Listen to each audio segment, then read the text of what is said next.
All right, let's check in now with our financial analyst, Keith Springer, who's once again joining us. And Keith, I believe the markets have been open for a little over 15 minutes now, and we're looking at plus 12, not the best of gains, but we're still under 13,000.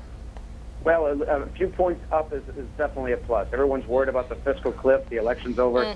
We've got to get these politicians off their butts and working for us. I think once the fiscal cliff issue gets behind us, you'll see the market rally pretty strongly.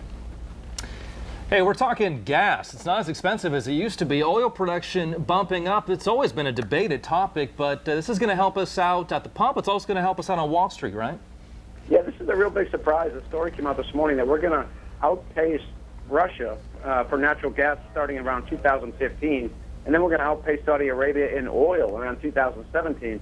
This is huge because for two issues. One, it opens up a lot more money for consumers to spend on other goods in the economy, and two is it really helps, I would assume, the defense budget and the ability for not having to go over and fight and spend a lot of money fighting foreign wars. So this should be a real positive for our U.S. economy. Energy independence is huge. It really is, and really good news to hear. And let's switch gears and go to the other side of the pond, as we like to say, and check in with China's economy. What's going on with that?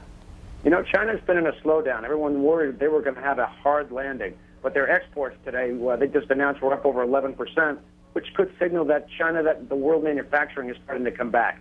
If U.S. manufacturing comes back and demand comes back from the consumer, we go to China to build these products. China's considered the factory of the world. So if they're exporting more, which is higher than expected, maybe the world recession would be coming out of this. That's the hope, at least. And that's what we're seeing out of China this morning. And Keith, we just did a story about Galaxy and its S3 that's now on top of iPhone's 4S. But BlackBerry is also having a new phone come out pretty soon. Can't believe they're still around. Yeah, really, seriously. Yeah. It's a surprise to all of us, I think. I saw a guy, I was flying back from the HS in Tampa, the economic conference, and the guy had a BlackBerry next to me. I was amazed. They're coming up with their BlackBerry 10, and they hope to compete. Galaxy's done very well. You know, their commercials are pretty funny. But I would imagine the iPhone 5 will outpace it, but you never know.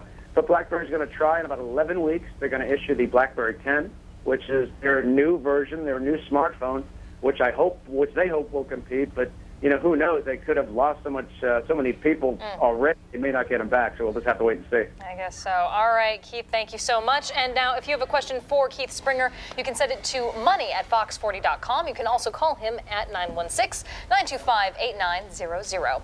Let's get to Darren now, who is having a check on the weather. And I believe, Darren, you're outside. How cold is it? It's cold.